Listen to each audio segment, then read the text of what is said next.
Start tonight with the Fox News Alert. We are moments away. The president will join us for an exclusive one-on-one interview, full, complete reaction to all of the events yesterday. Of course, the squad, you don't want to miss it. It has been a very good day, 2 days for the president, and actually great days for America. A horrible day if you're part of the corrupt deep state, you're one of their operatives, and of course the lying conspiracy theorist in the Destroy Trump media mob. Here is the reality. They just seem incapable of accepting, which is, I think, at the foundation of why they keep going here. They can't accept the 2016 election results. Donald Trump won. They didn't anticipate it. He's the president of the United States of America. The Russia hoax, those lies, they're dead and buried. And now the people that abused power, that were corrupt, that broke the law, will be held accountable. It's really that simple. All these impeachment fantasies are totally, completely flushed down the drain. Thank God, truth prevailed. This was a dangerous moment for this country. Now, yesterday's hearing was a disaster for the radical Democratic Party, the raging, psychotic, Trump-hating lunatics in the media mob. Tonight, they have nobody to blame for this but themselves. That includes the Democrats like Schiff and Nadler and pretty much everyone else in the Washington swamp. Many people knew Robert Mueller was not on top of his game. We all saw the 9-minute presser. He literally contradicting his findings of obstruction right in front of us. They saw him struggling. They saw that Attorney General Barr bailed him out with the joint statement with the special counsel's office. They knew that he was saying, don't call me. And they did it anyway. He didn't want to appear before Congress. He wanted his report to basically be his report. They knew his testimony prep was going badly. I knew his testimony prep at his law firm was going badly from the sources I have. And if I knew it, I'm pretty certain that they all knew it too. But here's a reality check for them. They didn't care. They were determined to use Mueller at, frankly, a later stage in his life. There's no diss on Robert Mueller at all. As a political prop, though, they did that one last time. They were hoping he's going to say one thing that they could use to just hone in on, to smear, slander, besmirch the president, spur impeachment, their goal. It was an abject failure and, frankly, painful at times to watch. Mueller did not have a grasp on some of the most basic elements of his own report. He had a difficult time tracking questions or remembering any of the details in the report. He contradicted himself on the report on numerous occasions. As Politico put it, Mueller was struggling. Now confirmation that we were right all along. Mueller was nothing more than, frankly, especially towards the end of this at least, a symbolic figurehead in the special counsel's probe. He didn't even know that Hillary Clinton's former attorney was on his staff. Andrew Weissmann, his pit bull, the guy at Hillary's victory party, did all the hiring. He didn't know they were all Democrats. He didn't know that Reagan had given him an appointment. He didn't know Fusion GPS. He didn't care that before the so-called famous Trump Tower meeting that Fusion GPS met with the Russian operatives before and after the meeting.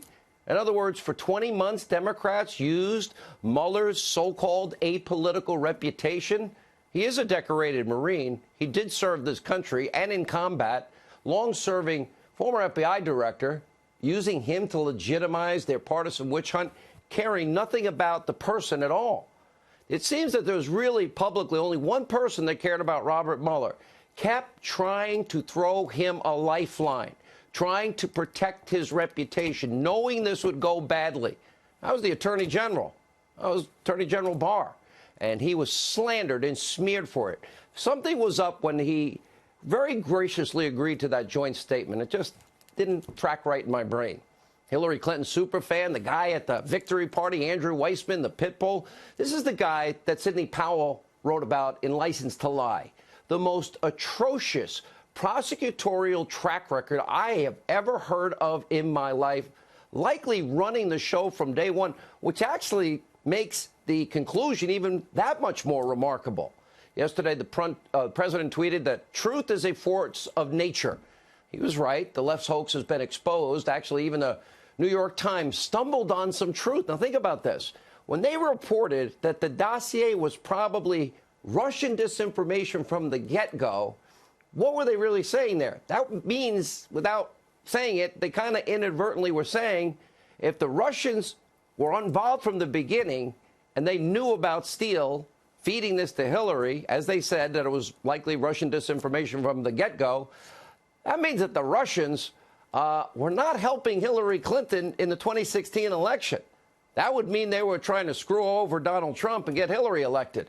Now, an investigation into the origins of this witch hunt is well underway. But as we speak, the conspiracy theorists on MSDNC, fake news CNN, they are racked with grief. Make no mistake, there's no remorse for lying to their viewers for nearly 3 years. They're just sad the gig is up. They've been caught spreading a baseless hoax, conspiracy theory after conspiracy theory. Here's my prediction on the media. Sad, but it'll be true. They will never apologize to their audiences, shrinking as they are. They will never institute changes. They will never just move on, to the truth and gathering truth and ever becoming real news organization. They'll move on to the next mutually agreed upon conspiracy theory with the Democratic leaders who feed them information. It's a big insider cycle that they have. And they'll spread all the talking points, and they'll spend every second, every minute of hour of every day trying to destroy President Trump at all costs. That's their mission. Still tonight, there are some in the media mob. They are clearly dejected. Others are enraged, or at least they're feigning being enraged. But most are still in complete denial. I first declared the media, journalism in America is dead in 2007. Didn't know I was as right as I was at the time. Take a look. It's shameful that Republicans were so focused on trying to undermine the origins of the investigation. They were very disrespectful, I thought, the Republicans. They have a tendency to be disrespectful to veterans in this country. Let's not kid ourselves. This has been a wall-to-wall failure in all these committees. That instinct for winning, that sort of controlled rage that you want great athletes to have before they go out into the field, that is something that Democrats lack. It is not in their DNA, and it is so frustrating. You turn to Donald Trump and say, hey, you know what, Donald? Here's the deal. I may not win, but neither are you, because I'm going to spend 24 hours a day, 7 days a week, working, focusing, not going to sleep until I figure out how to turn your political bones to dust. He's asking Jesus for forgiveness for ever being a Republican. Okay. After 2 years of claiming the president was a Russian operative working with and for Vladimir Putin, who stole the election, and that's what you get. If the so-called journalists and newsrooms all around America, without exception, had any courage or decency at all, they would apologize to you, we, the American people, for their lying, their hoax, and their conspiracy theories. But they won't. It's clear. They hate, think about this, who do they really hate in this too? Half the country, smelly, Walmart, irredeemable, deplorable Trump voters, angry, bitter people in Pennsylvania that cling to God, guns, Bibles, and religion. There's a lot of sanctimony there, and there's a lot of elitism in all of those words, isn't there? Now, this hatred does cloud their judgment. It's why they have been wrong about so much so often. We, on this show, we take great pride. We're not always right. We'll admit when we're wrong, but we work hard to get everything right. We did almost single-handedly bet Obama, weren't many of us. We were right about the Duke lacrosse case. I went and met with the kids and the families. Right about UVA, Ferguson, Missouri, Baltimore. We can take it back. I learned my lesson with Richard Jewell. I was the only one that was right on that case. Look at Nicholas Sandmann. Look what they did to that kid for wearing a MAGA hat. Look at what they did to Brett Kavanaugh. They don't seem to care much about I-believing when it comes to the lieutenant governor of the Commonwealth of Virginia. And, of course, they were wrong on the Russia collusion hoax, and the list goes on and on. And that brings us back to the media's favorite hack, and that would be the cowardly Adam Schiff. I've offered him 4 hours of airtime, an hour on TV, 3 hours on 620 of the best radio stations in America. He never gets back to me. Now, over the course of Trump's presidency, Schiff has participated. Look at this. 419 TV interviews.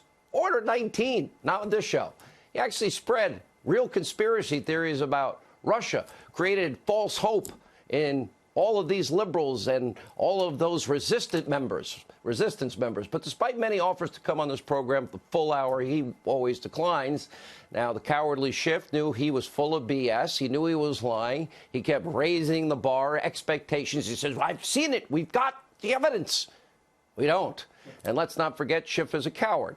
And suddenly, after Mueller's disastrous testimony, which was a political stunt all along, pure, raw, ugly, smearing, besmirching, slandering, destroying of names and reputations, oh, he knew it all along. He just backs away from his impeachment dreams. Never mind. After telling the country for 3 years he had the evidence, proved the president was compromised. He said it again and again. The president was a Russian op. The government was in crisis. He's just content now to wait for the 2020 election. This is just a political game. Is this what we get from the people we sent to Washington? All this fake, phony, selective moral outrage, and that we got from the beginning? Now, tonight, Schiff, he's in very good company. The new leaders of this radical Socialist Democratic Party, known as the Squad, they're no strangers to feigned moral outrage. They're constantly calling for the president to be impeached. Recently, Congresswoman Omar called the president a racist who wants to deport all black and brown people. That is, of course, a blatant lie. Just this week, we learned that it was fellow Squad member, Congresswoman Tlaib, who actually called for the deportation of President Trump on Twitter in writing. And it turns out the Squad's constant fake moral outrage is just a cover-up for their own deep-seated bigotry and extreme radical views that we are now exposing every day, especially when it comes to Israel. Each member of the Squad supports some form of the boycott of Israel, a widespread boycott with anti-Semitic comments and roots to back it up. And as you know by now, Congresswoman Omar has referred to Israel as evil and says they've hypnotized the world. She compared the world's only Jewish state to the Nazi Holocaust, Nazi Germany. And believe it or not, just this week, Congresswoman Tlaib did the same thing. Really? You are going to compare Israel to mass murdering the Nazis in Germany? Take a look. I can't stand by and watch this attack on our freedom of speech and the right to boycott the racist policies of the government and the state of Israel. Americans of conscience have long and proud history of participating in boycotts, specifically to advocate for human rights abroad. Americans boycotted Nazi Germany in response to dehumanization, imprisonment, and genocide of Jewish people. Now, Israel's not the only target of the Squad's hatred. Recently on Earth interview, Omar said that Americans should be more fearful of white men. Wow. Don't forget, Ocasio-Cortez said we're a garbage country. Take a look. Our country should be more fearful of white men across our country, because they are actually causing most of the deaths within this country.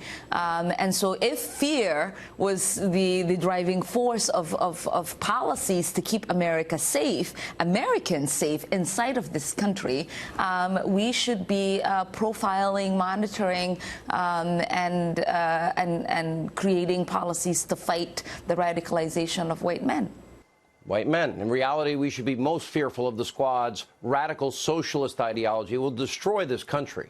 I mean, and very quickly. The new Green Deal, no oil, gas, the lifeblood of our economy. Tlaib wants a $20 minimum wage, $5 higher than Bernie Sanders. She's also supporting the Green New Deal, a socialist transformation of America because of how hot it is this summer. And naturally, she's also calling for your tax cuts to be repealed so she can give your hard-earned money to the people who really deserve it. This is what she said. So recently I introduced the Boost Act. This legislation completely repeals the GOP tax scam that is only helping wealthy individuals, the rich, the corporations. And do you know what I did with that money? Do you know what I said? We're going to go ahead and put it into the pockets of folks like everyday Americans. That's what we do with our public dollars. We give it back to the people that earned it. Take it, steal it, and give it away. Well, so just who deserves your hard-earned money? Here's an idea. Congresswoman Omar now calling for taxpayer-funded abortions for illegal immigrants. Look closely, because these are the leaders of the Democratic Party. Now, they're the ones that are having the most impact on the 2020 Democratic hopefuls. They're the ones, they've gotten every one of them to buy into some version of this insane Green New Deal.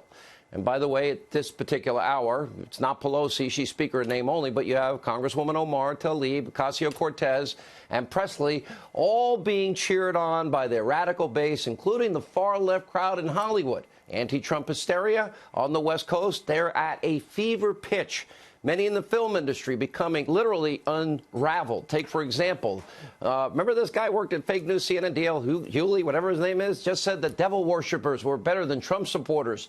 And there's Bette Midler.